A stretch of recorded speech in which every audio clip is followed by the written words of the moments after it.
Estamos ao vivo. Boa noite, pessoal. Boa noite, quem está chegando. Boa noite, Padre Glênio. Boa noite, Marcelo. Boa noite. Boa noite. O Marcelo até lembrou que hoje estamos no nosso 20º bate-papo, né, Marcelo? 20º bate-papo. Quem diria, hein? Virou vício já. É que a gente gosta de papear, né? Como fala o padre, né? A gente gosta de papear e a gente papeia com coisas sérias, né? Uns assuntos bem sérios, pertinentes, assim, que muita gente não gostaria de bater papo, mas é o que a gente gosta de fazer é bater papo e conversar com coisas boas, né? Em tempos de pandemia, é uma alternativa que ocupa a gente, né? Ocupa, né? Então também traz as pessoas, traz um acalanto, às vezes um bate-papo, uma conversa que sai aqui, ajuda milhares de pessoas que a gente nem sabia que está ajudando, né? Então é muito, muito válido e muito enriquecedor. Pois é. Nós já estamos no ar, mas estamos aguardando pessoas entrarem, né? Tem 9 pessoas, a gente sabe por enquanto que é o Lucas Eduardo, a Luzia Marquezin e a Eliana Rocha. Né? Os demais podem dar um oi para a gente saber com quem que a gente está conversando. A Cleide. Okay.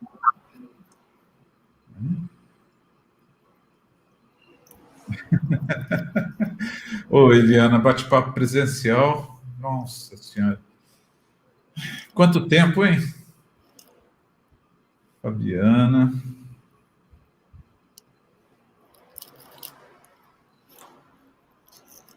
A Eliana Sader, Thaís.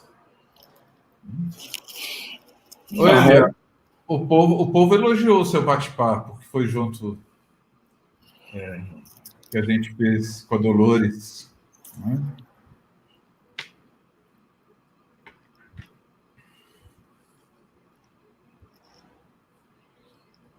Tá entrando aos poucos aí por causa do calor também, né? Acho que o calor tá...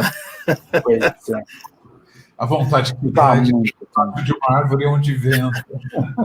Onde bate um vento, ficar embaixo de uma árvore, tá demais.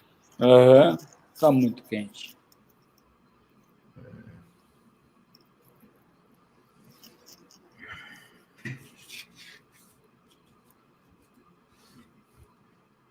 Olha, para os que já chegaram, né? Se quiserem fazer um comentário, até a gente começar com uma perguntinha, né? Você se acha criativo? Né? O que é criatividade para vocês? Né? Pode responder, sou, não sou.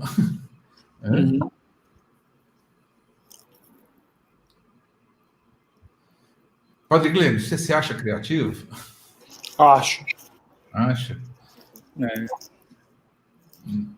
Eu acho que esse tempo de pandemia que a gente viveu, eu acho que a paróquia soube que eu era criativo. Legal. E o Elton, se acha criativo? Eu me acho criativo também por algumas coisas. Outras eu acho que eu tenho uma limitação, né? Na parte de trabalho e da parte de trabalho eu sou bem criativo. Em algumas outras partes pessoais eu acho que eu tenho às vezes uma dificuldade de fazer coisas criativas. Olha lá, a Aline está dizendo, boa noite, Aline. Eu não acho, só sou criativa sob pressão. Eu também. A humanidade toda, né? Os maiores saltos de criatividade da humanidade foi em épocas de guerra, né? Que daí não tem alternativa a não ser... Sim. Acho que cai bem no que o padre falou, né? Nessa hora a igreja, a São José Operário, ela foi muito criativa, né? Nesse momento de pressão para não ficar longe dos fiéis, das pessoas que participavam sempre, né? Acho que uma criatividade para além, apesar da pressão que a gente tinha. A gente nunca imaginou fazer missa online, eu acho que a gente nunca pensou assim, ser uma coisa corriqueira, fazer uns grandes bate-papo, fazer os textos meditados durante a semana para as famílias. Padre Glênio e eu nunca criamos tanto terço. Deus, cada vez... Não, é verdade.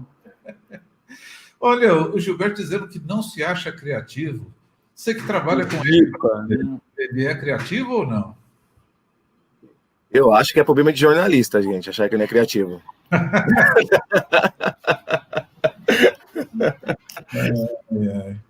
Olha, não sei, ele não se acha criativo, mas ele solucionou problemas, né?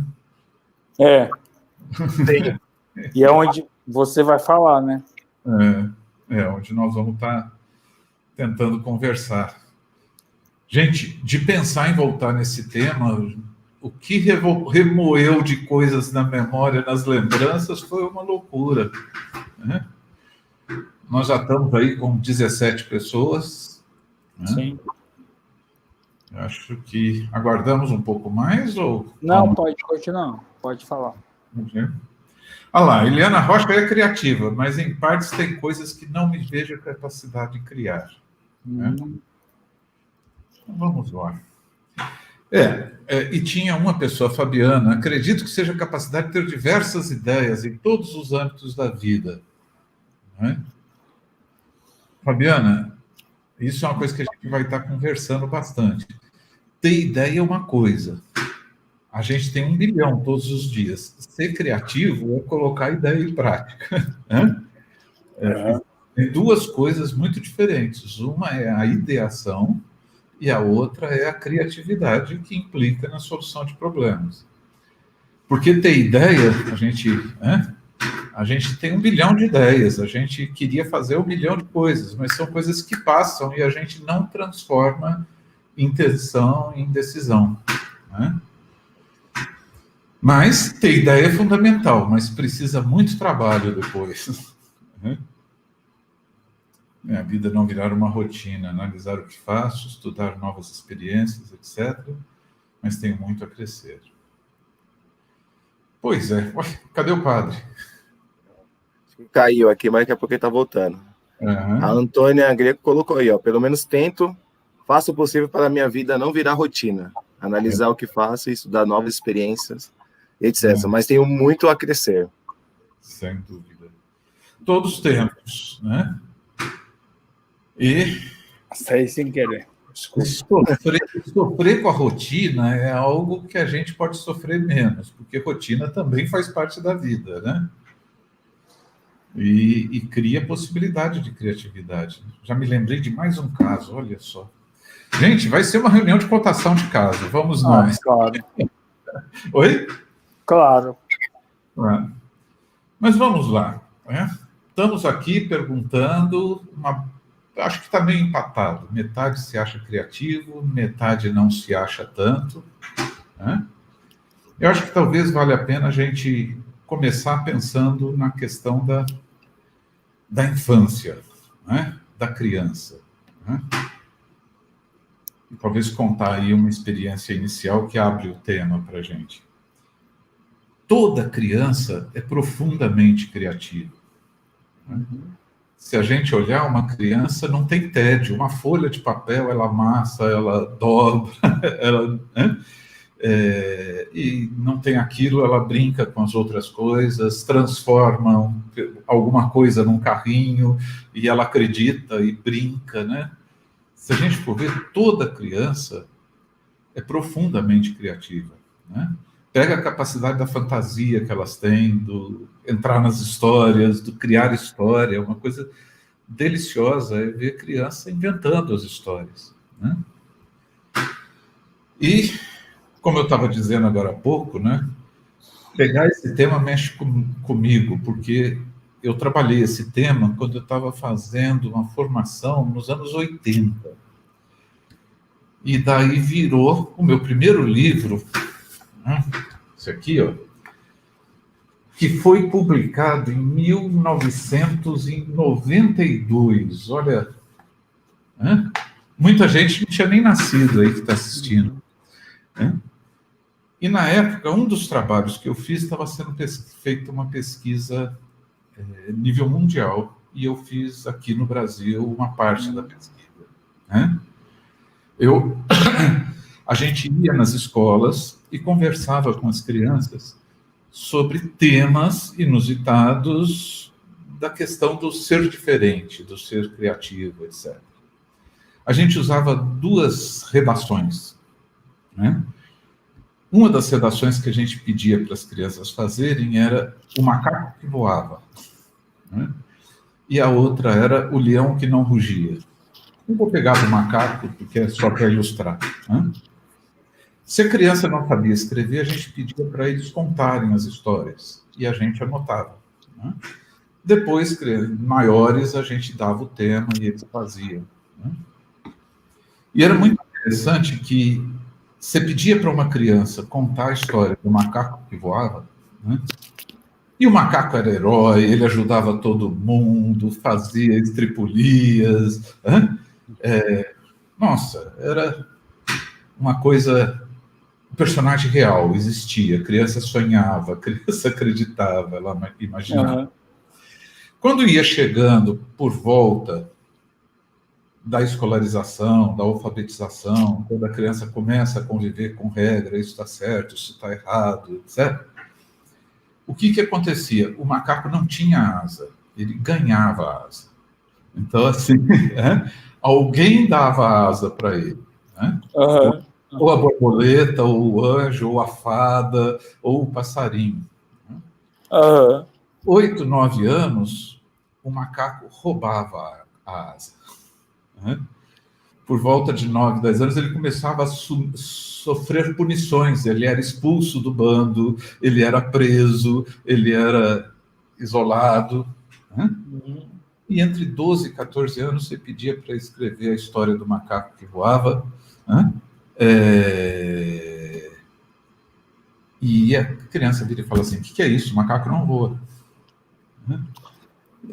Pois é. Ou seja, em todo este processo, vamos dizer, ali dos 5 aos 14 anos, o que foi acontecendo com a imaginação, né? O que foi acontecendo com a possibilidade de ser diferente, com a possibilidade de ter um dom que os outros não têm, né? Isso vai ficando criado, né? É o que a gente chama até da questão assim, né? A gente vai reprimindo, a gente vai procurando não ter um dom, não ser diferente, e vai tentando se conformar à expectativa dos outros, fazer o que os outros esperam, tá dentro de um padrão social, né? Então, acho que um pouco é isso. Criatividade, todos nós somos criativos, né? O que tem é que alguns reprimiram este processo de buscar soluções, de poder ser diferente, de poder ser atrevido, né? De poder ser... né? Ter um dom, vamos falar. A gente trabalha muito com a questão do... né? Então, ao falar de criatividade, a primeira coisa é assim, todos somos. Se a gente não tiver pondo a criatividade para funcionar, continuamos criando, né? Sendo mal educado, eu falei... Na pior das hipóteses, a gente cria doenças, cria lixo. Por quê? Porque a vida é feita de desafio. A vida exige da gente tomada de decisão. Exige da gente que a gente tome posição para cá, para lá, quero isso, não quero. E a Eliana está confirmando lá, minha neta Lorena, tudo que ela pega consegue montar história, brincadeiras, com 4 anos. E no fundo... o padre Glênio que gosta dessa parte, né? Isso é todo o trabalho da gente aprender depois que cresce com terapia e tudo, né? A gente voltar a aprender a sonhar, né? Quer dizer, eu posso ser diferente, eu posso pensar com liberdade, né? Sim. Posso sonhar, né? Então, isso é a primeira coisa para a gente ajustar. Portanto, ser criativo, né, a gente já falou ali atrás, né, não é só ter ideia, é capaz de colocar a ideia em prática, né, implica trabalho. Né. Eu gosto muito de citar, para não ficar uma coisa muito mágica, né, primeiro que assim, as pessoas acham que ser criativa é ter um insight, de repente eu tenho uma ideia magnífica, né. O cara que mais é considerado mais criativo do mundo, que tem maior número de invenções registradas, é o chamado Thomas Edison, né? Até o símbolo da criatividade, muitas vezes, se usa a lâmpada, né? Como como é que chama? Como o Thomas Edison, né, inventou a lâmpada, né? E daí vale a pena contar como é que funcionou esse processo criativo, né? O Thomas Edison estava... Peguei um clipes aqui, né? O Thomas Edison estava brincando com um arame, um metal. Começou a fazer isso, né? E ele percebeu que o filamento, que o arame, esquentou, né? Daí ele teve a ideia, começou a ideia. Ele falou assim, puxa, mas se eu pegar um filamento e provocar uma vibração nele, ele é capaz de encandecer, de produzir luz, né? Tá vendo? O arame já esquentou na mão de todo mundo, mas pensar e falar assim, isso serve para alguma coisa e eu posso fazer, quem sabe, produzir luz, né? É muito interessante que ele foi em 1800 e pouco, né? O que ele fez? Ele fez um projeto para desenvolver a lâmpada, né?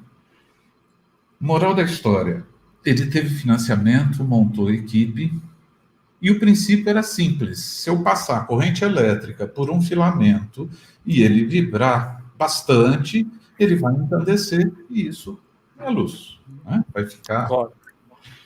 Moral da história. Quantos filamentos ele experimentou? E criatividade científica é isso, né? Você faz um experimento e anota, faz outro experimento e anota, né? Ele experimentou mais de 1.270 filamentos. A Silvana pergunta assim, a criatividade vem da necessidade? Vem do aceitar a tensão, né? Que a gente fala tão mal de tensão, mas a necessidade e a tensão gera... Foi o que aconteceu com ele. A hora que ele achou que podia produzir luz, daí põe energia, né? Ele experimentou 1.200 filamentos, daí veio a ideia assim, o filamento é fininho e o vento bate, ele arrebenta. Daí ele sacou que precisava o vácuo, né? Que precisava ter a lâmpada, né? Fazer o vácuo. Claro. Ele experimentou todos os 1.200, de novo, até chegar no que encandecia, no que acendia a luz. E é legal a postura de vida da pessoa criativa. Quando perguntaram para ele, né? Mas você não fica frustrado com tanto filamento que não deu certo? Ele falou, não, eu descobri o que não era. Uma forma de lidar com a frustração, né? E daí, quando pediram para ele a fórmula da criatividade, ele falou, é simples, anota aí. É 10% de inspiração e 90% de transpiração.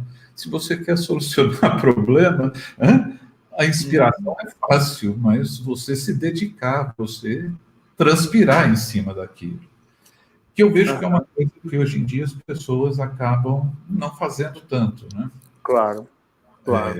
O medo da frustração, o risco, achar que é perda de tempo, experimentar, tentar, etc. Não, sim, claro. Então, isso para mim foi uma das coisas que ajudou muito, né, essa postura dele, né? Porque a gente, não adianta, tensão a gente tem. Tensão, né, a pergunta da Silvana, né? Se eu tenho uma necessidade, eu mobilizo, eu acredito em mim e eu vou atrás disso, né? Claro. Por exemplo, que existem níveis de criatividade. A gente fala do Thomas Edison, realmente é um nível de criatividade, né? Os famosos, né?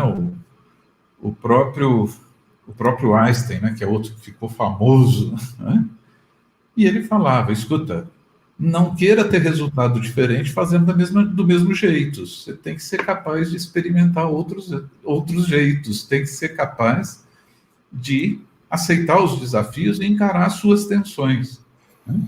Marcelo, a Carol faz uma pergunta, acho interessante. Você pode ler aí? Marcelo, tenho sérios problemas em relação à minha criatividade nos locais onde trabalho, pois você leva muita proposta, mas nem todos querem comprar essa nova ideia. Como fazer? Ah, Carol, você pegou no meu calo. Eu trabalhei muito tempo em criatividade em empresa, eu fui trabalhar com isso porque era uma demanda que as empresas tinham, que precisava de pessoas criativas, pessoas que solucionassem problemas, pessoas, né? Hoje em dia trocaram o nome de criativo, né? Eles falam assim, a gente precisa de inovação, né? Mas se você olhar no mundo empresarial hoje, quem tem uma ideia muito boa não consegue fazer onde trabalha, sai e monta uma startup e fica rico, né? Quer dizer, que realmente toda instituição, todo grupo, ele tende à entropia, ele tende a olhar para os seus processos, né? Muitas vezes você questiona um processo na empresa, o chefe vira e fala assim, está me desrespeitando, está me desatacando, está me atacando, você não entende por que eu faço isso, né? Isso a gente vê com pessoas maduras, né? Que alguém que dá uma sugestão, que faz um comentário, é visto como rebelde, como insubordinado, né? Então vale a pena a gente pensar o seguinte, a criatividade, a ideia, coisa, normalmente é um processo individual. Existem técnicas para fazer criatividade em grupo, mas é alguém que tem uma ideia e os outros compram, né? Eu vejo que muitas vezes o que acontece é a forma de apresentar as ideias que podem, né, causar ciúme, inveja, negação, resistências, né? Porque quem tem a ideia, na cabeça dele já começa a tomar forma, né? E quando começa a tomar forma, ele vai apresentar a ideia, né? E o que o outro tá vendo, né? As dificuldades, os medos, os riscos, né? Então, eu vejo que é muita coisa. Primeiro, né? A gente continua, Ana, você é boa de fazer pergunta, né? Continua aí, mas, por exemplo, né? O que a gente falou, a ideia tem a ver com uma tensão, com um objetivo, com algo que eu quero, né? Primeiro que a gente precisa fazer é compartilhar. Se é para apresentar para o chefe, né?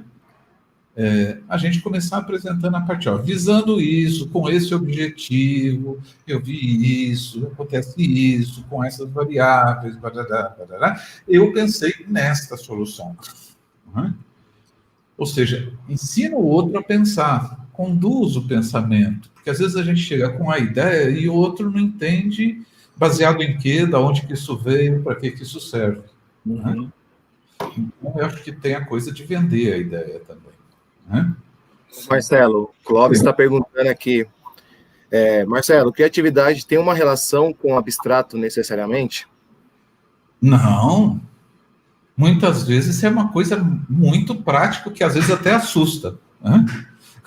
Para te ilustrar isso, Clóvis, tem um estudo de uma tribo que descobriram, mexeram no cemitério, tinha muita ossada virada, e é uma tribo que tinha muita questão da catalepsia, né? Das pessoas que eram enterradas como mortas e que não estavam mortas.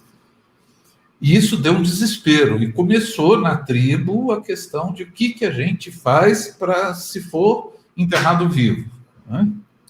E um falava de pôr canudinho de ar, de água, de um sininho com cordinha para puxar, né? Não, 1 bilhão de ideias. Né? Daí teve um cara que falou, qual é o problema?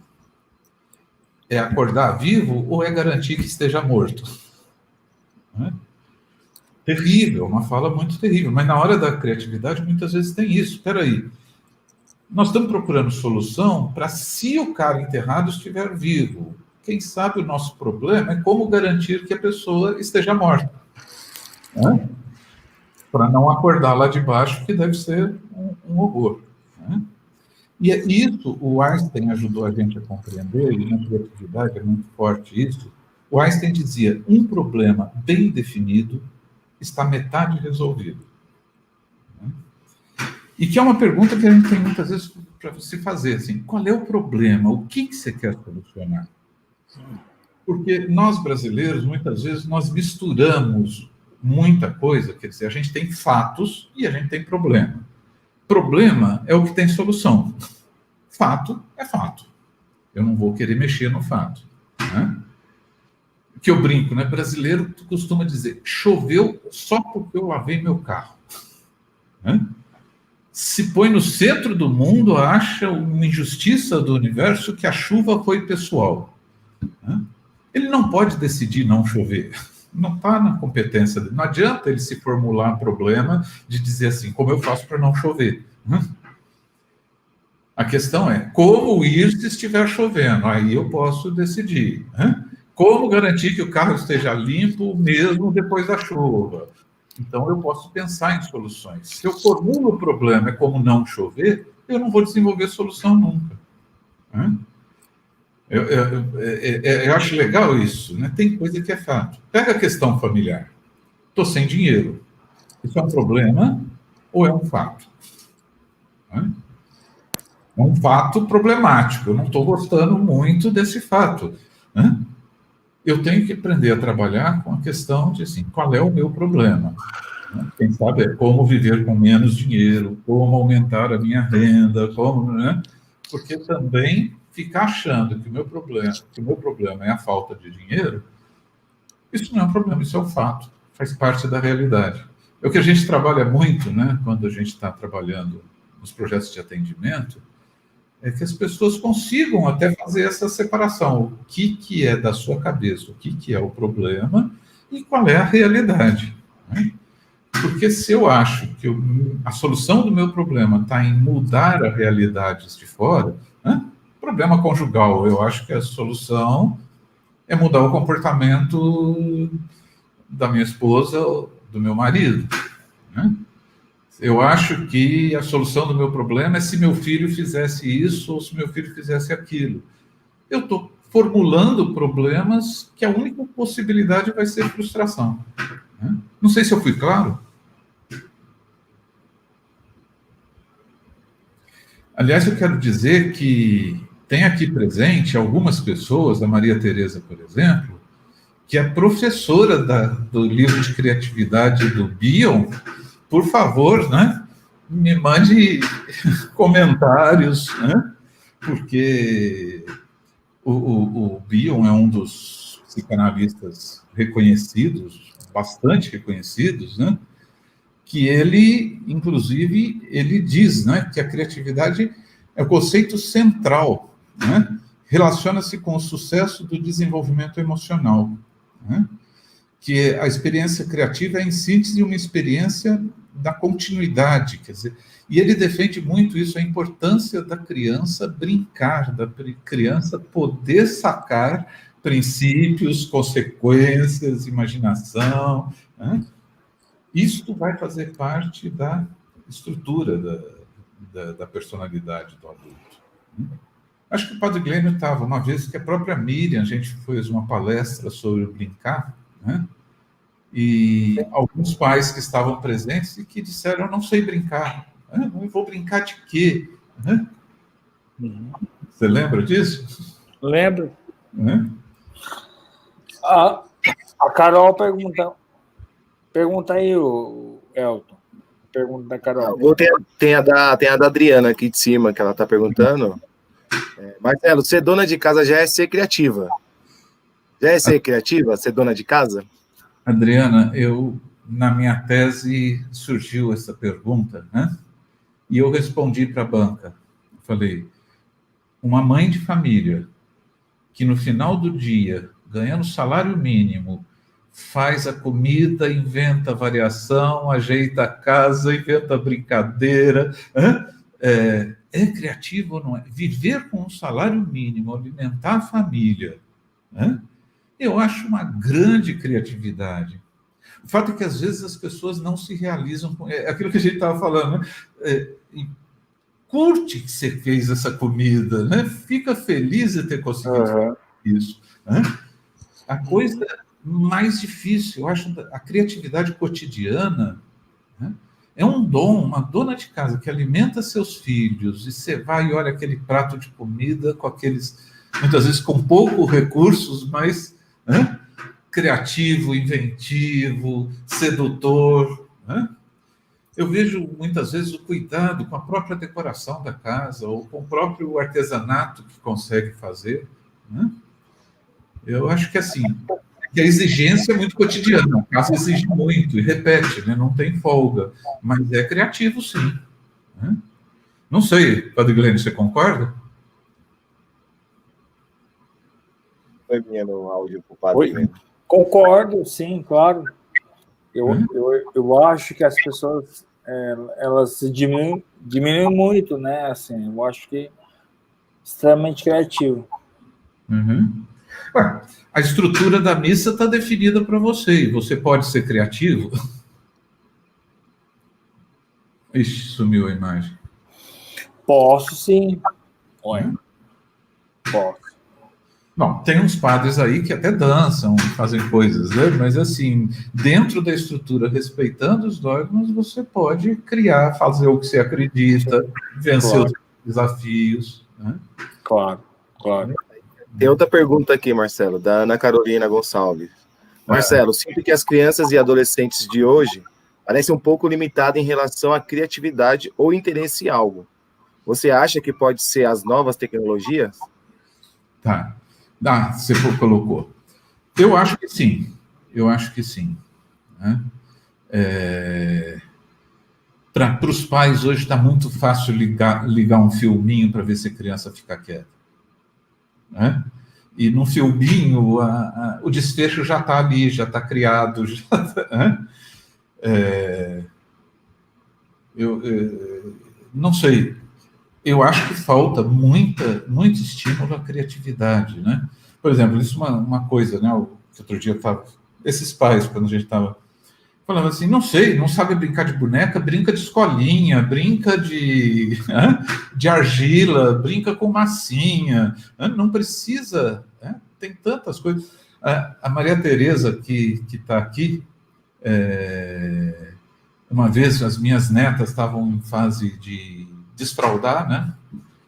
E estava muito frio, ia ter o tempo do inverno, sentindo que ia passar muito. Ela me deu a ideia, falou assim, brinca de massinha. E foi muito engraçado. A hora que começou a fazer as cobrinhas de massinhas, as meninas, são gêmeas essas, né? Elas começaram a falar de cocô e começaram a pedir para fazer cocô. E foi uma coisa assim, relativamente fácil, na hora que é possível brincar, na hora que é possível dar nome, na hora que é possível entender o que é cocô, você quer fazer cocô? E leva, põe no piniquinho. Eu acho que tem isto que não toma tanto tempo, não. É uma coisa da gente ter essa vontade de brincar, de respeitar. Porque o adulto criativo tem que ter essa mente.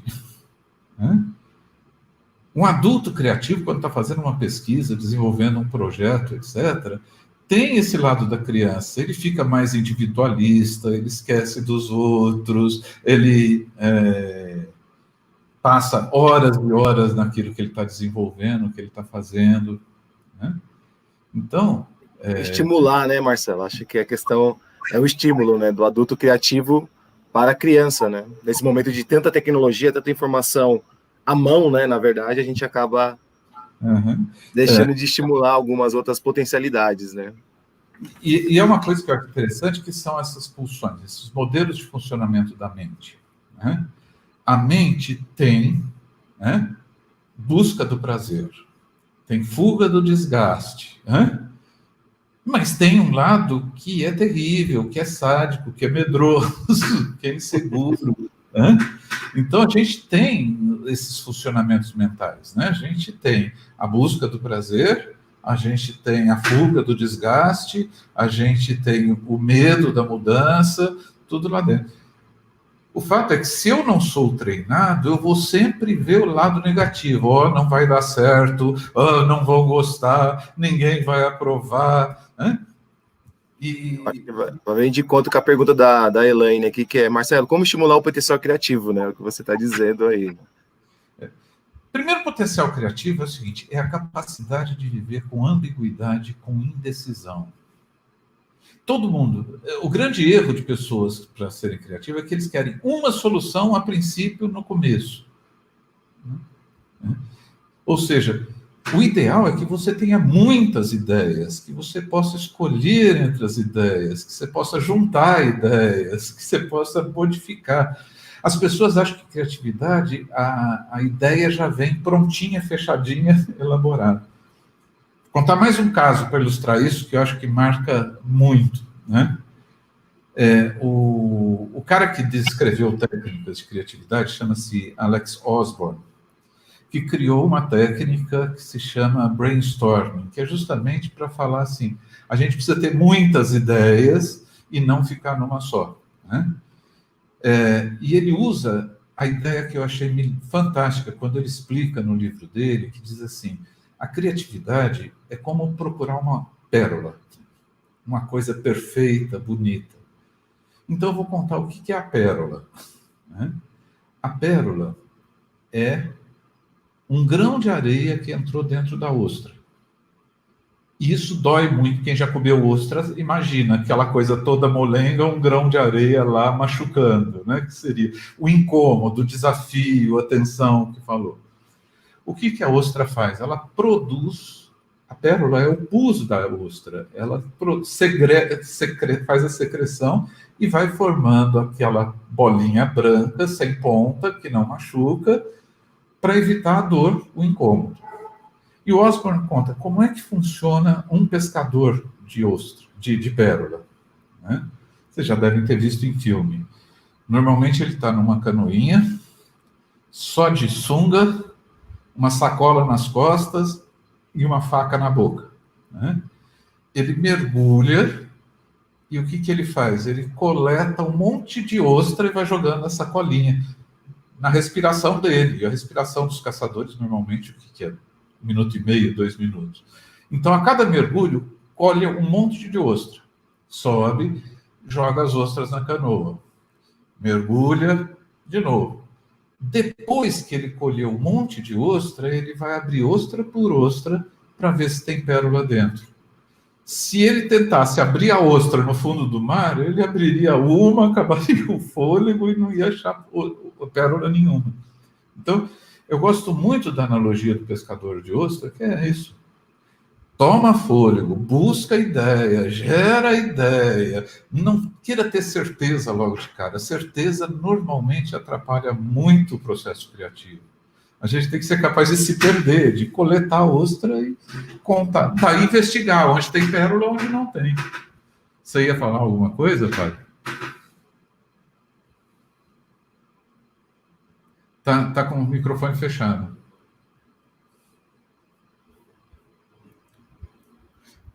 Solange está fazendo uma pergunta, pode ler, El?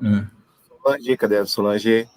Olá, Marcelo, boa noite. A criatividade infantil está ligada ao estímulo que os adultos oferecem, certo? A tecnologia pode ser uma ferramenta muito positiva, mas também pode ser destrutiva. Aí ela completa. O que você poderia dizer com relação à importância dos estímulos dos adultos para com as crianças? Eu acho que tem uma diferença muito grande, Elton. Solange, cadê a Solange? É que as perguntas aqui já ficaram para trás, né? Estão vindo bastante. Legal, gente. Não é só o estímulo. Junto com a brincadeira, tem afeto, tem compreensão, tem toque, tem carinho, tem sorriso, né? Com o virtual, é só o estímulo, né? Eu vejo que a gente não pode esquecer disso. Estou muito preocupado com a questão virtual, já falei num dos bate-papos aqui, né?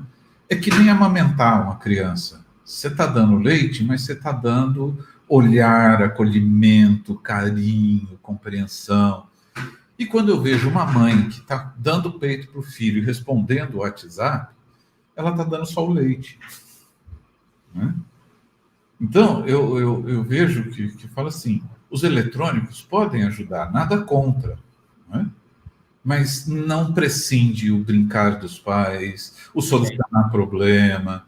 Às vezes, coisas simples, cozinhar com as crianças pode ser algo muito lúdico, que a criança aprende um monte de coisa, a proximidade. Ela até come comida que ela não gostava.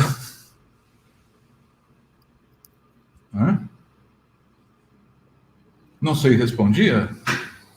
Eu acho que contemplou.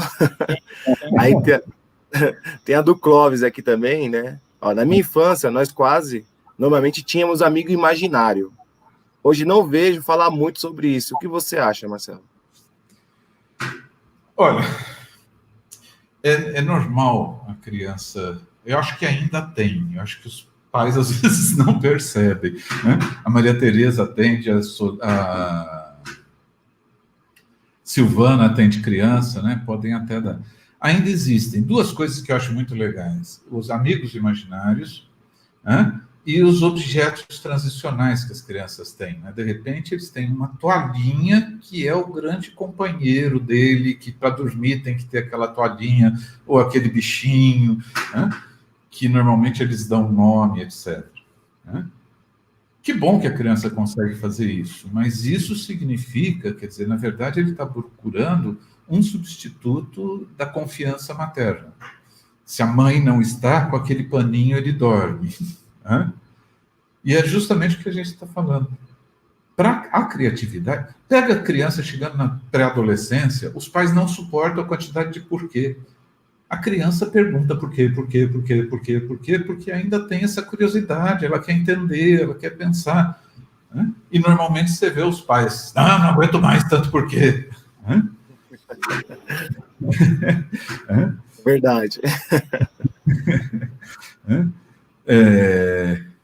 Olha lá, o Sérgio achou o jeito, ele escreve poemas, né, para lidar com a tristeza, com o sentimento dele. Né? A Adriana está falando que a filha dela tem amigos imaginários, então eu imagino que são mais, né? Amigos imaginários, né? Uhum. Aproveitando, a criança pode ter mais do que um amigo imaginário, Marcelo? Normalmente tem. Né? Tem um que ela sempre cita, etc. Né? Agora, por quanto tempo, né? Quer dizer, isso é uma coisa... Por que está? Repara a criatividade da criança. Ela inventa um amigo, mas ela não vai ficar na solução de ficar... Ninguém me ama, ninguém me quer. Ela vai solucionar o problema dela. Olha lá, a Tereza respondeu ao meu apelo. Toda criança é muito criativa e deve ser dada a ela a oportunidade de brincar, seja com outras crianças, com adultos ou até mesmo sozinhas. Criança, mesmo sem ter brinquedos, inventa brinquedos. Né? E isso é importante. Isso vai permitir que ele seja criativo depois. Né? E aprenda a lidar com isso, com a frustração, com o compartilhar. Né? O que ela sugere aqui. Dê a uma criança descartes recicláveis, lápis de cor, cola, etc. E ela cria brinquedos, artes, desenhos e faz destes um caminho para se aproximar dos adultos e mostrar sua afetividade. Né?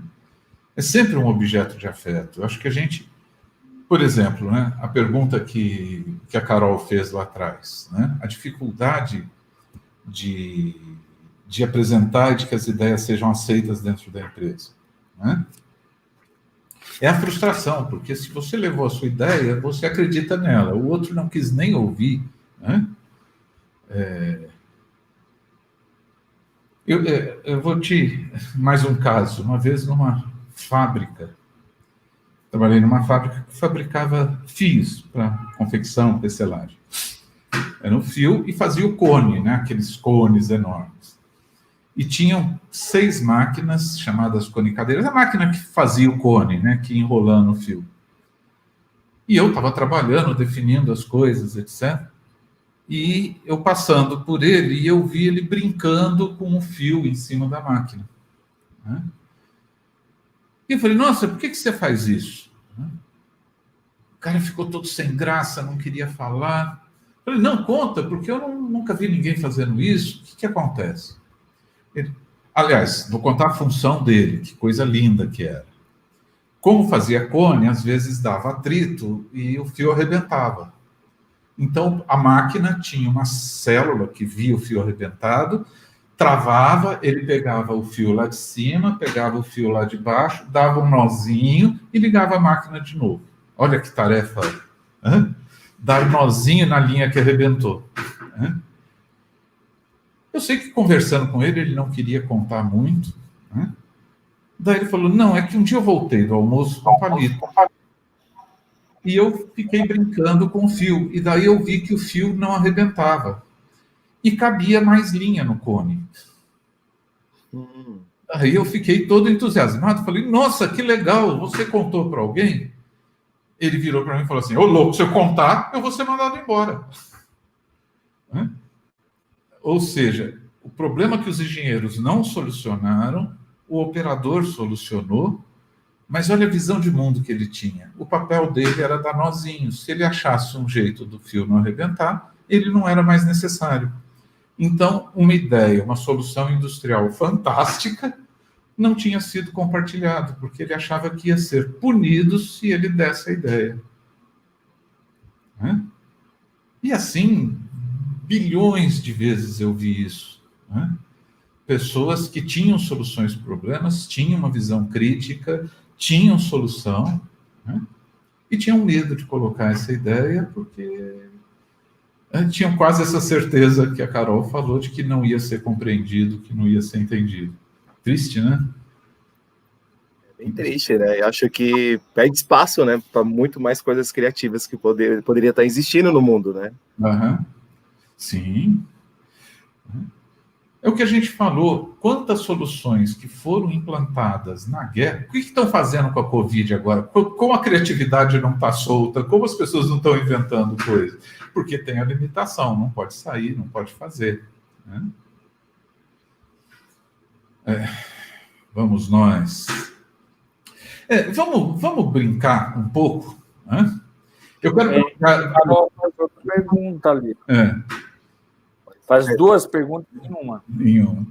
Estamos vivendo com profissionais chamados de coaching.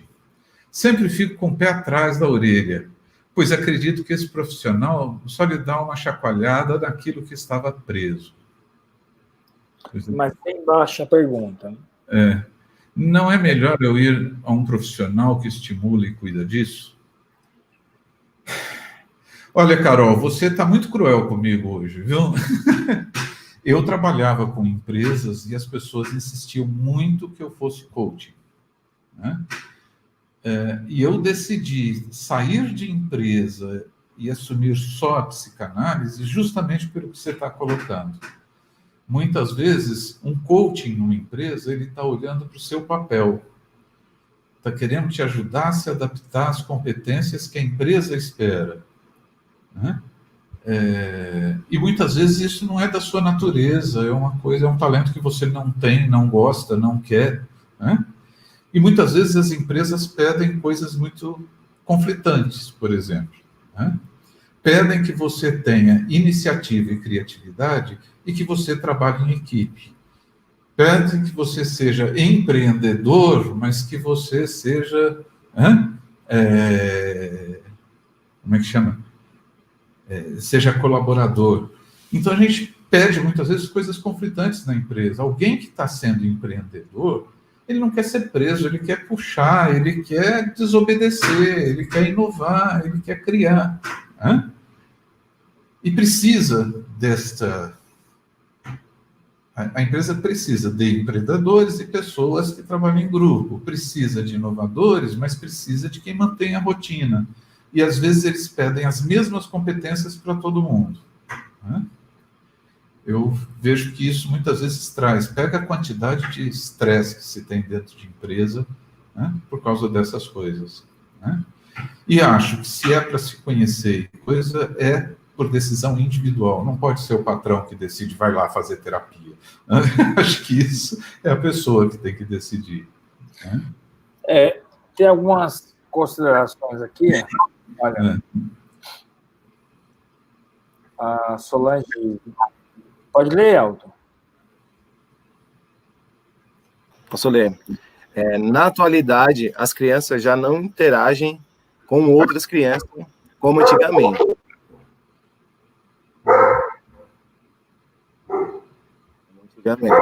Por vários motivos, como a tecnologia, a violência, ser filho único ou ter apenas mais um irmão.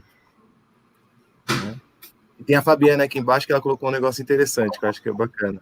Algumas brigas entre meus filhos de 6 a 12 anos não me intrometo, porque eles aprendem a sair dessa situação. Penso que se intervir, eles sempre dependerão de mim para resolver essas coisas. Sim. As duas estão cobertas de razão. Né? Aliás, outro dia eu vi uma situação de que todo mundo caiu rindo, né? Estava fazendo gozação entre irmãos, né?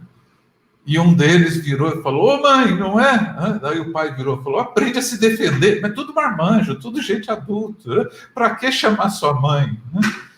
Tudo na faixa dos 40 anos e o vício de chamar a mãe para dar testemunho. Foi divertido. Né? E ainda tinha a figura dele de maternidade, muito próxima. Uhum. Aí a Solange faz outra pergunta, que é Solange Pereira. Uhum. Estão se tornando muito individualistas. O que fazer para que eles se tornem mais coletivas? Olha, eu acho que deve ter educador aí no grupo e me ajuda. Né? Então, é uma dificuldade, né? Que o começo da escolarização se procura muita socialização, né? E até se fala do dividir, de trabalhar. Depois tem um tempo de aprender a trabalhar em grupo, né? E daí, quando chega no ensino médio, ensina competição, né? Você tem que ser melhor que os outros, porque o mundo não é fácil para ninguém, porque entrar na faculdade é isso, porque... Né? Ou seja, as crianças estão recebendo mensagens muito... Né?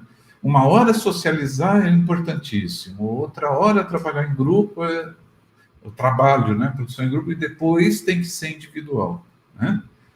E acho que tudo isso que eles falaram, né? Fazer trabalho em grupo, eu vejo a quantidade de conflitos que eles têm. E a maior parte não quer nem fazer o trabalho, né? Dá copia e cola, vai na internet, pesquisa, se livra do estudo. Ele não estuda, ele não aprende a pensar, né? E é o que acontece, por exemplo, com os jovens que saem da universidade do ensino médio. Ele aprendeu a se livrar da tarefa, muitas vezes ele não aprendeu a pensar. Né? E isso, muitas vezes, a empresa gosta disso. Né? Faz planilha como ninguém, faz pesquisas como ninguém, né? Mas o que você pensa, qual é o seu desafio, qual é o seu projeto, né? Vale dizer, assim, que o ser humano tem 5 formas de realização. E o ser humano precisa de todas. Né?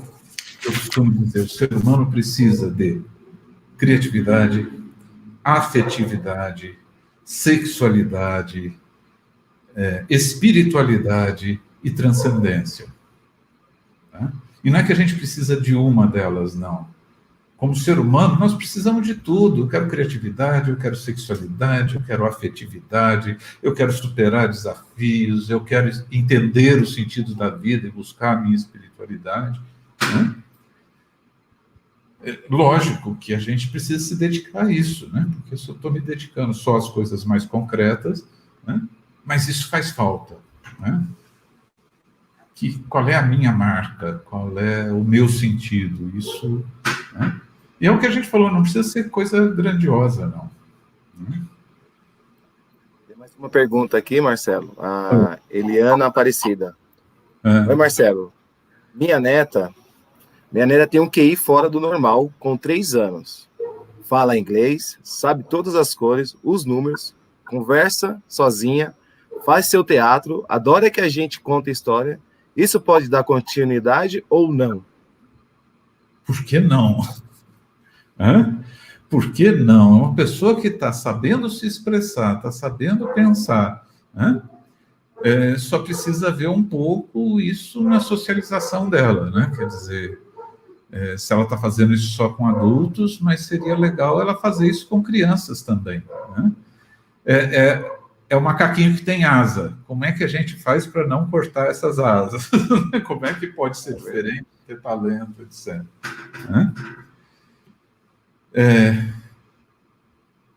Deixa eu ver. Acho que estimula a criatividade para se resolverem. Estou errando? Fabiana.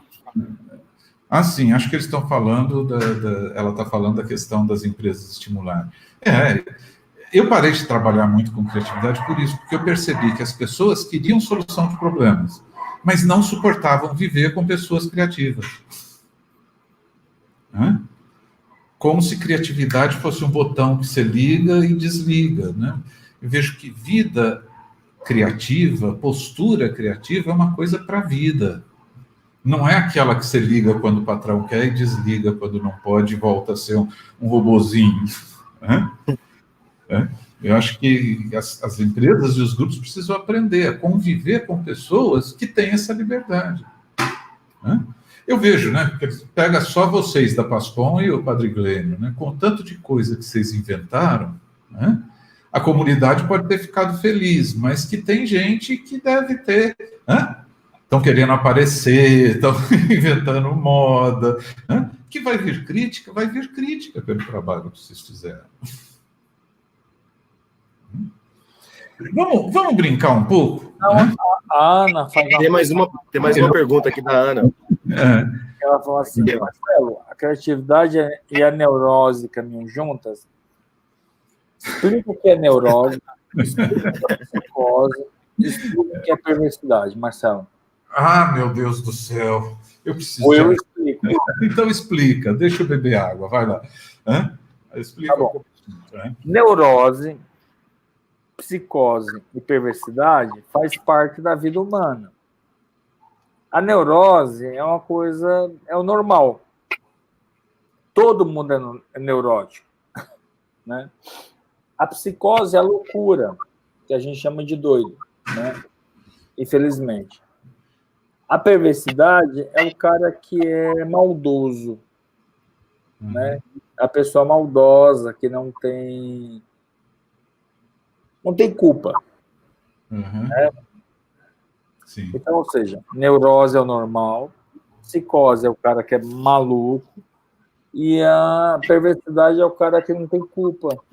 Ou seja, o cara que é... Como que é? O nome? A gente não... a gente não costuma, na psicanálise, a gente não costuma dar nome. Mesmo porque todos, a maioria de nós somos neuróticos, mas a gente dá umas surtadinhas de vez em quando. Não. O mundo dos neuróticos. Todo mundo é neurótico. Sim. Eu gosto de uma piadinha, né? Que é neurose, o que é psicose, né? O psicótico vira e fala assim, 2 e 2 são 5. Psicótico. Psicótico. Dita verdade. O neurótico vira e fala assim, 2 e 2 são 4, mas eu não me conformo com isso. Ele repete... O neurótico tem culpa. Oi? O psicótico não tem culpa. Não tem culpa. E nem o perverso. Nem o perverso. Pois é. Então... Todos nós somos neuróticos. Gente, quem está ouvindo a gente, é o seguinte, se você está ouvindo a gente, você é neurótico, tá? Um psicótico nunca ficaria 1h30 escutando outra pessoa falar sobre neurose. Exato. Nunca.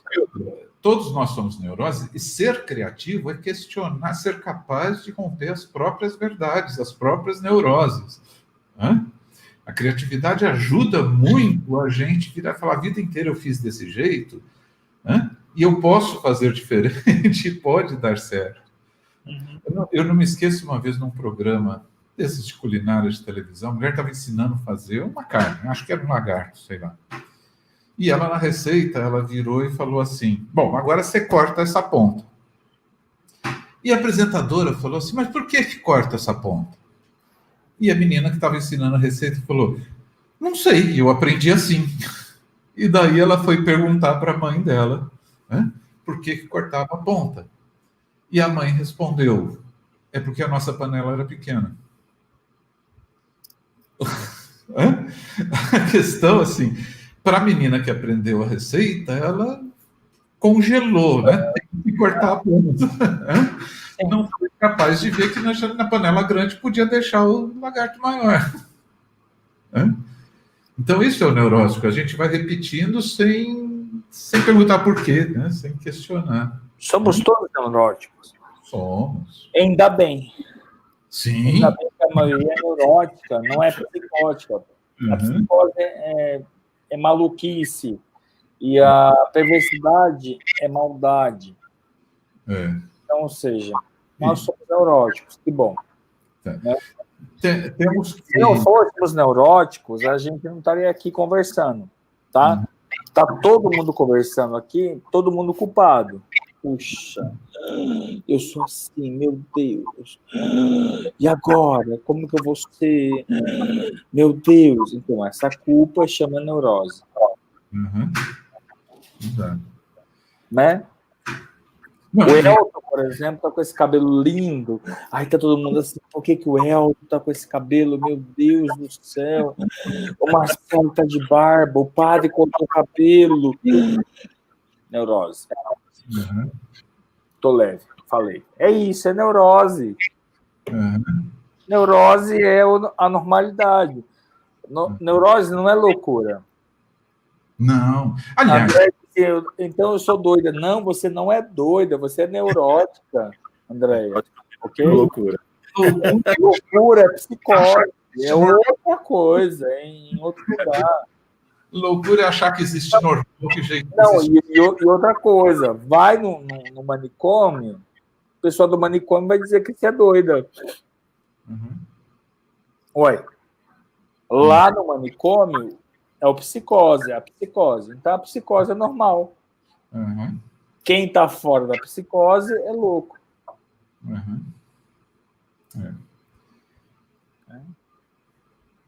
Por quê? Eu acho que agora eu vou insistir nas brincadeiras para a gente ver como é que a mente funciona. Você projeta para a gente a tela 2, o Elton e o Padre Glênio podem ir falando e as pessoas podem ir escrevendo, né? Projeta a tela 2. Bom, pode ser a 1 para o pessoal ver a capa do livro, depois a 2. Pessoal, Marcelo, eu vou projetar.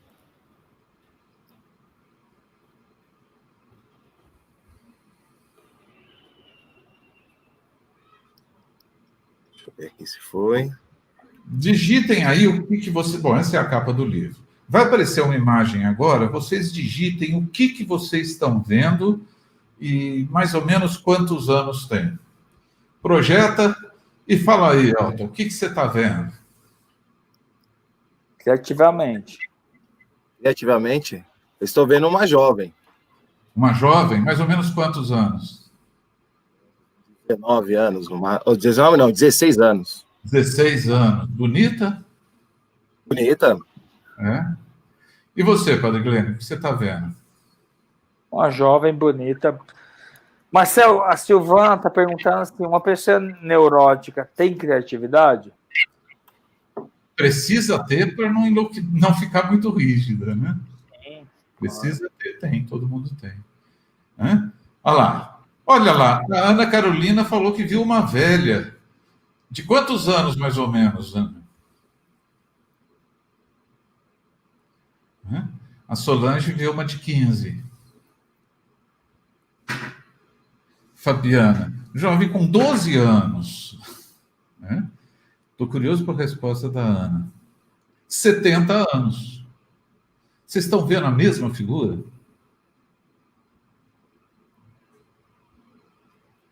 Centenária, Clóvis. É uma centenária. Para quem viu uma jovem, eu vou sugerir o seguinte. O que você acha que é o colar é a boca da velha. O que você acha que é a orelha da jovem é o olho da velha. Consegue mudar a imagem? Chego.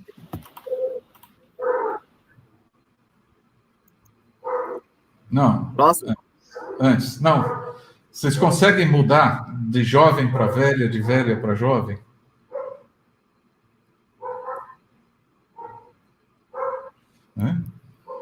Isso das Dá para ver. Agora dá para ver pela dica que você deu. É bem mais nítido. Porque é justamente isso. A gente normalmente vê um problema, tem um desafio, a gente se fixa na primeira percepção que a gente tem.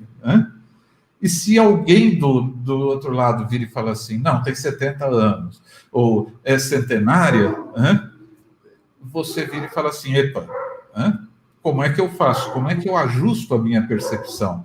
Então, isso que o ser humano tem que aprender a ouvir e ajustar a percepção. Não tem verdade. Estão as duas aí, a jovem e a velha.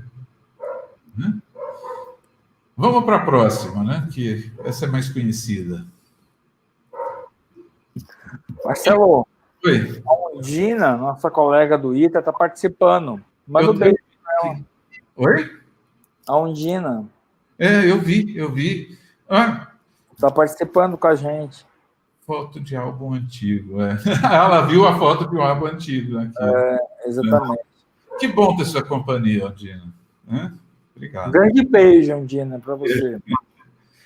O ITA, para quem não sabe, é que o Padre Gleno, eu, Undina, nós trabalhamos no Instituto Acolher, que é um centro de atendimento para religiosos, né? A nossa colega. E acabamos de fazer um simpósio maravilhoso, né, Undina? Maravilhoso, exatamente. Maravilhoso. E aí, o que tem? Para você, Elton, o que tem aí? Eu vejo uma imagem, eu vejo um cálice, quase como se fosse um cálice. Eu vejo duas pessoas se beijando. Duas pessoas se beijando.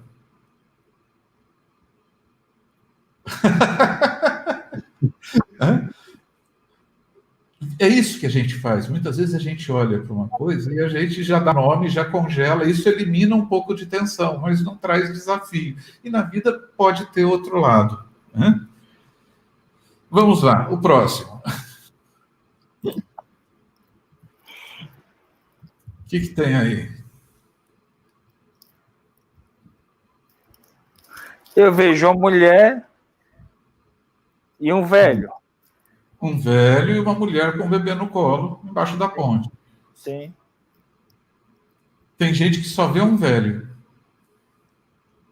Cabeludo, careca em cima. Que é isso. O aprender criatividade é lidar com isso. Você tem que ampliar a visão, não fixar. Porque o que a gente faz? A gente pega uma coisa e organiza a nossa percepção em volta. Quais são os mecanismos, né, da percepção? Próximo.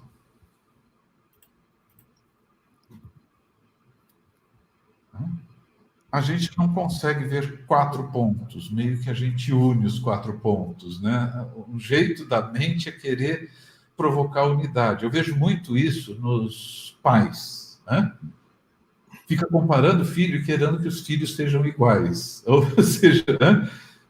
É a dificuldade da percepção de realmente olhar individualmente e separado. Né? A próxima.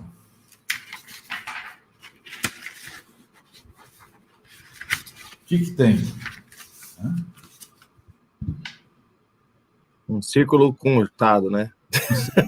Muito cortado, mas muito comum a gente olha e a gente completa o círculo, né? A gente não respeita.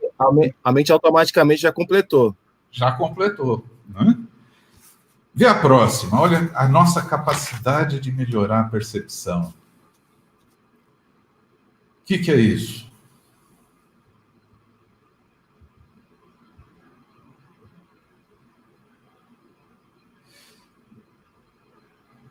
Você está vendo alguns triângulos, é isso? Estou vendo 6 triângulos. 6 triângulos. E se eu disser para você que isso é um cubo?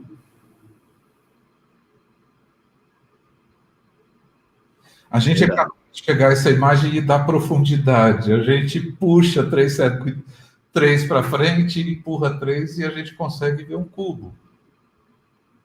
Conseguiu? Agora eu consegui ver perfeitamente o cubo. Vê o próximo, por favor. Essa é interessante. Essa escada, você está vendo os degraus de cima ou de baixo? Você está embaixo da escada ou em cima? Eu estou de baixo para cima. De baixo para cima. Né? Portanto, você está fixando a lateral direita. Nossa senhora, como é difícil de explicar assim. Eu aponto aqui no computador achando que vocês estão vendo. Na parte que é do quadrado, não nos degraus, se você olha na de baixo, você fica embaixo da escada. Se você olha no quadrado de cima, você fica em cima da escada. Repara que a gente muda a perspectiva conforme aonde a gente olha. Conseguiu mudar a posição da escada? Agora eu consegui mudar. Conseguiu, padre? Não? O telefone tá mudo. E assim vamos, né? Não, só vejo a escada normalmente, ué. Oi? Eu não entendi. A escada normalmente. Normal. Então, olha para o lado direito embaixo dessa escada. Você fica embaixo dela. Tá. Tentei, mas não consegui, não. Conseguiu. O próximo é fácil, né? Porque... O Sérgio Garcia falou aqui que conseguiu virando o celular. Virando o celular. É. Olha lá. O que tem aí? Um velho de óculos. Um velho de óculos. Certo, Otto? Certo, eu tô vendo um velho de óculos também. E um rato. E agora dá para ver o rato. A gente pode ver o rato. Agora o rato ficou... Agora nem vejo mais o velho de óculos, só vejo o rato. É isso que a gente fala das fixações. Né? Você pega uma verdade e congela, você tira a possibilidade de ver as outras. E agora, brincadeiras estranhas, né? A próxima, né? Coisa fácil de ver.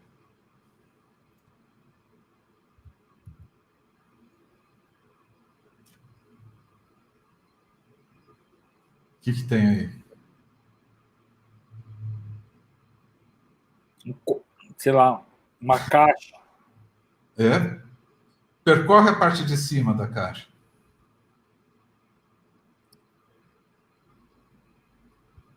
Uma caixa. O Elton está perdido. Eu estou aqui olhando aqui porque ela não fecha, né? Ela tem uma perspectiva... Vira de fora, vira de dentro, que é justamente o meio que não tem. Não, ela não forma uma caixa. Ela não forma um quadrado. Eu tô louquinho olhando esse negócio. A cabeça fica assim. Exatamente. Tu não prevista. É um túnel. Exato. Tem mais duas brincadeirinhas. Olha o mal-estar de quando a gente não soluciona uma coisa. Né? Uma figura simples. Vê a próxima.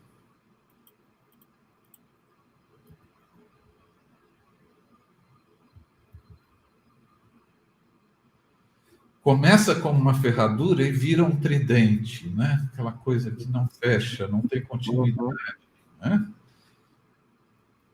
E é mais ou menos isso, por isso que a gente muitas vezes não entra em processo criativo, porque causa incômodo, eu não consigo entender, não faz sentido. Né? É muito ruim esta sensação inicial. Então é mais fácil eu ver uma coisa só. Né? É um tridente, não importa que não faça lógica. E, por fim, a última brincadeira, eu selecionei as coisas mais simplesinhas de percepção, né? Como é que está esse desenho? Quem é maior?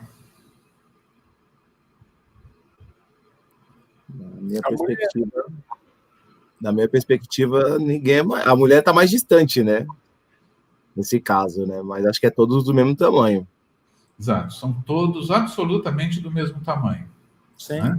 Claro. Só que a gente compara a figura com o fundo. Como o fundo tem perspectiva, né? A gente compara as figuras e dá a sensação de que a mulher lá... Então é isso.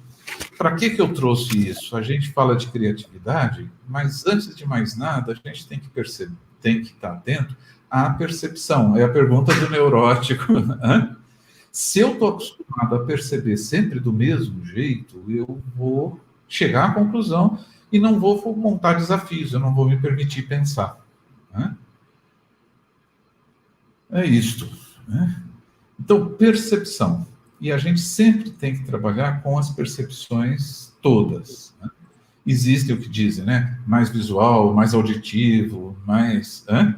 Mas o grande estímulo da criatividade é a gente deixar o incômodo entrar, é a gente saber, deixar a areinha entrar na ostra para produzir uma pérola, né? A gente se deixar importunar. Se eu só quero conforto, se eu só quero não entrar em conflito, se eu não quero pensar, etc., dificilmente eu vou ser criativo. E daí, como a gente disse, a mente não para e daí a gente começa a entrar nas coisas negativas, né? Não vai dar, ninguém vai entender. Né? Pegando em termos de definição, se a gente pegar, né? Eu acho muito interessante, né? O Padre Glênio, que é filósofo, pode até ajudar. Na antiguidade, nos filósofos, né? Tem até medo. Platão dizia que criatividade é uma forma de loucura. Eu acho que você pode ler as citações que você fez no seu livro, acho que vale muito a pena e eu posso comentar. Platão dizia que criatividade é uma forma de loucura. Né? Sócrates dizia é uma inspiração divina. O Freud dizia a criatividade nasce de um impulso do id visando solucionar um conflito. Ou seja, uma coisa, um impulso interno que quer solucionar um conflito. O indivíduo criativo sabe afrouxar o ego, fazendo com que os impulsos cheguem aos umbrais da consciência. Carl Rogers dizia, além da experiência, a criatividade é a autorrealização. O Kant, que você estudou também, né, é o processo natural que obedece leis imprevisíveis. Não vou ler todas, né? Já falei do Einstein, né? E uma que eu gosto muito de um brasileiro, que é o Nelson Rodrigues. Por que é preciso ser criativo? Porque a unanimidade é burra. Então, alguém disse assim, a André falou assim, somos todos doidos. Quem dera. Né? Quem dera se fôssemos doidos hoje. Né? Eu acho que a criatividade permeia a loucura. Assim, né? E eu acho que os gênios são loucos. Por isso são gênios. Sim. E pagam o preço dessa loucura, né? Não, são loucos. Cara, você pega um Einstein, o cara que deitava numa rede, olhava o infinito, ele conseguia ver o Sol, ele vislumbrou o Sol, né? Deitado numa rede, ou seja, numa rede, e os planetas em volta. Aí você olha o Freud, enlouqueceu, né? Você olha, por exemplo, o Nietzsche. Você olha, por exemplo, quem mais? Não, um brasileiro. Você olha Cazuza, veja a poesia de Cazuza. Você olha Renato Russo, olha a poesia de Renato Russo. Você olha, por exemplo, Kid de Abelha, você olha, enfim, todo mundo enlouqueceu. Eu gosto muito da biografia do João Gilberto. O João Gilberto, ele era cantor que imitava Vicente Celestino, Nelson Gonçalves, não dava bem com nada, não ganhava dinheiro, bebia que nem louco. Sim. Foi inventado. O dia que ele inventou a batida da bossa nova, ele nunca mais bebeu, também não liga para a torcida, ele vai fazer a música que ele quer. Aí você olha Caetano Veloso, você olha Gilberto Gil, você olha... quem mais? Raul Seixas, né, padre? Acho que também... Os caras enlouquecidos são gênios e criativos. Sim, criatividade gera loucura. Falei. É isso. Você desobedece toda a lei previsível, tudo o que se queria. Mas não tem jeito, não tem jeito. Para ser extremamente criativo, você tem que ser muito louco. E são graus, né? Quer dizer, a hora que você vira e fala assim, um cara que transformou o mundo como Freud, como Einstein, ou mesmo o próprio João Gilberto, ele mudou a batida de violão, os arranjos, tudo no mundo inteiro. Você olha Cazuza, né? Você olha Elis Regina, você olha Renato Russo e outras pessoas, né? Agora, a Ana Carolina pergunta a questão do entorpecente desses grandes artistas. Nem todos. Né? eu posso dizer, por exemplo, né, o apelido entre os artistas, o próprio Caetano, os amigos chamam de Caretano, né, porque diz que ele é bem careta. Né? Sim. Já tem outros, né? E são coisas que a gente não sabe, né, Ana? Por exemplo, eu considero o disco mais bonito do Gilberto Gil o que ele fez na época que ele disse que ele fumava bastante maconha, porque compor aquela... Se eu quiser falar com Deus, o cara tinha que estar... Mas, gente, imagina a música Ai, meu Deus. Do Cazuza, falando do Brasil. É tão atual. É muito atual. Ou seja, a gente é muito corrupto. Eu sei que eles fala, né, de alugar o Brasil, né? Até hoje a gente aluga o Brasil também, né? Vamos alugar o Brasil, né? Por exemplo, não vamos pagar nada, né? Existe coisa. Eu não sei, por exemplo, né, no caso, né, se todos usam, mas o que eu vejo é a mudança do nível de... a palavra que se usa é energia, né? Você enfrentar um palco com milhões de pessoas cantando junto com você, se mobilizando uma multidão e depois você está num quarto de hotel sozinho. Né? A pessoa precisa ter uma estrutura, porque a gente, quando trabalha com grupo, não sei, né? O Padre Glênio vive um pouco disso também, né? Uma missa cheia de gente, a hora que acaba a missa, dá um... demora a gente conseguir zerar, voltar, se equilibrar. E eu vejo que os artistas, eles lidam com coisas muito extremas, né? A solidão de um quarto de hotel e um palco com 1 milhão de pessoas cantando junto, né? Quer dizer, é uma mudança muito grande, né? Vamos ver quem mais que tem aqui. Cláudio.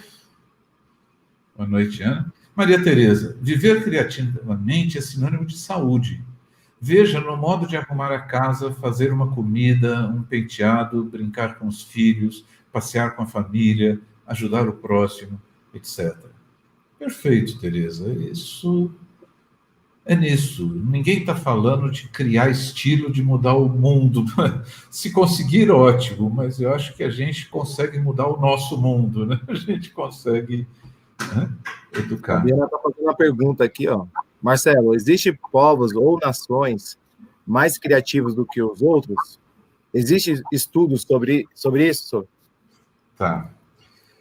Olha, não sei de estudos comparativos sobre povos, né? O que eu vejo é que tem criatividades que são mais valorizadas na cultura. O Brasil cria muito estilo musical, muito arranjo, muita coisa, né? Agora, em termos de ciência, de pesquisa científica, de criar soluções, investimos muito pouco, né?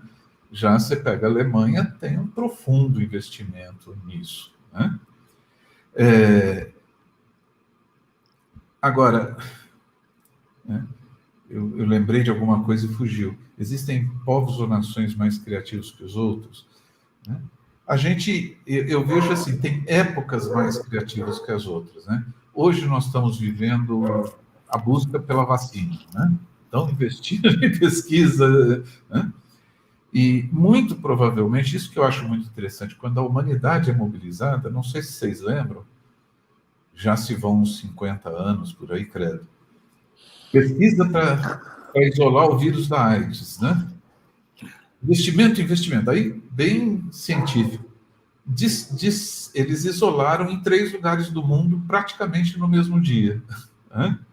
Porque está com aquela tensão, tem que descobrir, tem que fazer, etc., você vai acabar fazendo. Né? Mas o que eu vejo de povos é muitas vezes assim, o que criam de culturas para compensar os seus ritos, o seu dia a dia. Né? Por exemplo, eu acho o japonês acha muito pouca solução, né? Mas ele tem uma estrutura mais certinha, né? Eles não brincam no trabalho, não podem dar sugestão, então fica... Daí eles criam grupos que aquele grupo pode criar, e daí acham soluções, né? Daí o Sérgio, em termos de arte, de filmes, tem muita coisa, né? Tem muita gente que criando coisas diferentes, e é muito legal isso, né? Os asiáticos estão criando bastante mesmo. E é legal que a gente fala de criatividade na música. Até os anos 50, o forte da criação era na interpretação, na voz, né? Depois, quando a gente teve a repressão no Brasil, se compunha letra, o forte era a letra, que enganava a censura, que falava as verdades, né? Depois, na época da Bossa Nova, se compunha acordes, arranjos, com letras simples, com voz simples. Hoje em dia, o forte é criar coreografia, né? Que você usa umas coisas aí, praticamente não tem letra, não tem arranjo, né? Mas tem a dancinha, né? Então, tem coisa da época, né? Tem coisa de região que, né, vai mudando. Gente, aberto a perguntas, estou vendo que estamos quase no limite do nosso tempo. Foi muita loucura o que nós conversamos hoje. Tem mais uma pergunta aqui, Marcelo, da Ana Carolina aqui. Você acredita que cada vez mais vamos empregar estilos de vida como a Google, né? O Google, por exemplo, faz com seus funcionários? Houve uma tendência muito para isso. A própria Google voltou atrás em algumas coisas, né? Mas estimulava a criatividade, né? Não sei se todo mundo sabe do que ela está perguntando. No escritório da Google, as pessoas podem levar seus animais, tem rede, tem escorregador, tem mesas de jogos, né? É um ambiente, pode trabalhar de bermuda e de chinelo, é uma coisa onde a estrutura é menos opressora, é um pouco mais livre, né? Ajuda quem sabe trabalhar e tem disciplina. Agora também, né? Hoje nós estamos aprendendo a trabalhar de casa, né? Fazer reunião pelo computador, isso tudo, né? Eu acho que ajuda bastante no... Eu acho que você falou uma coisa legal aí, que é a disciplina, né, Marcelo? Que acho que está muito ligada nesse foco, né? Você vai estar com mesa de bilhar, vai estar com outras coisas atrativas. A sua disciplina é desenvolver seu trabalho, como nós estamos trabalhando em casa de home office. Estamos em casa, mas estamos trabalhando, tem essa rotina de trabalho em casa, que tem que ter uma disciplina muito grande, né? Uhum. Mas o grande problema é assim, que você também ficar trabalhando todo concentradinho, a cabeça entra... Não é criativo. Eu acho que eu não tenho paciência para trabalhar 8 horas sentado na mesma mesa. Levanta, fica em pé. Eu costumo dizer, né? São todos amigos, né? Quando você está numa reunião que não decide nada, você fala assim, vamos dar 5 minutos para um cafezinho. É muito comum, o cara sai do banheiro e vira e fala assim, tive uma ideia. Né? O simples fato de você levantar, mudar o pensamento, desfocar, né, já permite que você mude de pensamento. Então, tem vantagem boa nisso daí, né? Ah, que legal. Nossa, Tereza, né? Eu fiquei com vergonha de falar para você que você estuda o Winnicott como ninguém, né? Mas obrigado pelo elogio. Né? Estamos exercitando o poder criativo, né? E a Cleide, o ser humano é a maior obra de Deus. Ele tem o dom de criar, de se recriar todos os dias. Isso é maravilhoso. Parabéns, Marcelo e Padre Glênio, pelo tema. Né? Que bom. Estou maravilhado. Maravilhado? Com o quê? Eu achei que você foi maravilhoso. Obrigado, Marcelo. Obrigado a você. O que você achou, Elton? Sacanagem fazendo voltar nesse tema, né? Mas tudo bem. O que você achou, Elton? Muito esclarecedor, acho que foi um bate-papo bem assim... Fantástico. Só que ainda tem uma pergunta que fizeram aqui, uma última pergunta que foi a Fabiana. Ela fez aqui uma pergunta que é assim, Marcelo, no ambiente de trabalho, qual é o maior inimigo da criatividade? Acho que essa é para puxar com chave de ouro, hein, Marcelo? Eu respondo para você, quem é o maior inimigo da criatividade no trabalho? É uma culpa. Grande... Gente, perdão o palavrão que eu vou falar agora. Culpa é foda. Se você tiver culpa, você não pode ter criatividade. Culpa é culpa. Mas é engraçado que eu ia falar o medo, principalmente o medo de ser feliz. Culpa é medo. Acontecer, né? O medo que os outros não te entendam. É o que o Freud dizia, né? O Freud escreveu aqueles livros todos na velhice, ele falou para um colega assim, eu às vezes acho que não sou entendido. Né? Gente, você não vai ser entendido a vida toda por todo mundo, né? Mas se você está fazendo algo que tem significado para você, e você tem ideias e você briga com isso, pode não realizar, mas o respeito próprio cresce. Puxa, eu briguei por coisa que para mim era importante, né? Eu tentei, né? Eu acho isso a questão de autorrespeito mesmo. A criatividade é um presente que a gente dá para a gente. Encarar os problemas, não vamos resolver todos, mas vamos ficar felizes com a gente de ter tentado. Né? Mas alguém colocou aqui, chefe, tem organizações que não querem criatividade. Né? Daí vem a velha pergunta se você quer essa organização. E tem gente que não gosta de criatividade. Verdade. Tem gente que gosta de procedimento e não mexa nesse procedimento. E na dúvida, pergunta para o chefe, não dá palpite. É verdade. Cada um faz do jeito que conseguir. Né? E a criatividade, eu acho que ser criativo no trabalho, ele traz uma responsabilidade, né, de manter o que você está sugerindo às vezes. E, às vezes as pessoas têm medo de manter essa fala, né? Igual o rapaz que você deu exemplo, que descobriu a forma de não precisar fazer mais nó. Mas como que ele ia manter isso, pensando na perspectiva de perder o emprego e passar por cima da chefia, que sempre ele foi subordinado. Então, todo esse mercado de trabalho é muito grande. Já vou contar mais um caso que para mim foi né? Tinha uma indústria de creme dental que estava com um problema na linha de produção, que às vezes saía uma caixinha vazia. Né? Uma coisa da embalagem toda automatizada. Então, eles fizeram um projeto de célula fotoelétrica com um braço mecânico, né? Com balança, essas coisas. Mas até esperar as férias coletivas para instalar essa linha de produção, eles contrataram um cara com a fantástica função de ficar na linha de produção, pegando as caixinhas de pasta de dente e chacoalhando para ver se o tubo estava lá dentro. Né?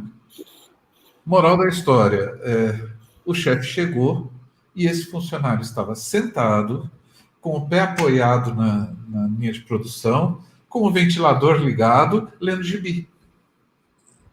Claro que ele foi demitido, né? Entrou com processo, daí na frente do juiz, do chefe, dos advogados, né? Ele questionando, e o chefe virou e falou assim, por que você é um irresponsável? Por que você estava lendo gibi na hora? Daí o subordinado virou para o chefe e falou assim, qual era o meu papel? Não, você tinha que chacoalhar para ver se estava cheio. Ele falou, essa era a minha tarefa. Qual era o meu papel? O chefe não soube responder, ele falou, mas eu explico. Era garantir que as caixinhas cheias chegassem no fim da linha. Isso eu estava fazendo. Não estava. O ventilador, as caixas caíam fora. Claro. Ele achou a solução. Pôs o ventilador na linha de produção. Se a caixa estava vazia, ela voava. Não, claro. Solucionou o problema. Solucionou o problema. Mas é aquilo. Shelton, muito obrigado. Eu quero mostrar a última Marcelo tela. Também. Pode mostrar. A última tela.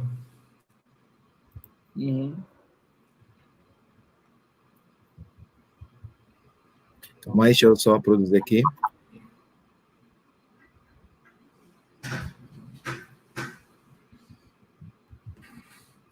Olha aí. Algumas pessoas pediram, Padre Glênio insistiu, então eu vou iniciar um grupo de 5 reuniões para a gente falar da mente humana, de entender os estudos, como é que a mente funciona. É para leigos, não é para ficar lendo texto, nem para ficar citando autores, né? Mas se alguém que estiver interessado, a gente vai fazer às quartas-feiras, das 8 às 10 da noite, pelo Google Chrome, tá? Então, se alguém quiser, a gente está formando um grupo e pode fazer inscrição no meu celular, quem quiser, ou na secretaria da paróquia, né? São 5 reuniões de 2 horas. Ok? Para a gente aprofundar isso. Obrigado vocês pela companhia e paciência. Obrigado, padre. Obrigado, El. Obrigado, Marcelo. Obrigado, padre. Beijo a vocês. Beijo ao Outra pessoal. bênção. Beijo a todos. O Senhor esteja convosco. Ele está no meio de nós. Abençoe-vos, Deus, Pai, Filho e Espírito Santo. Amém. Beijo. Beijo. Tchau, pessoal. Tchau.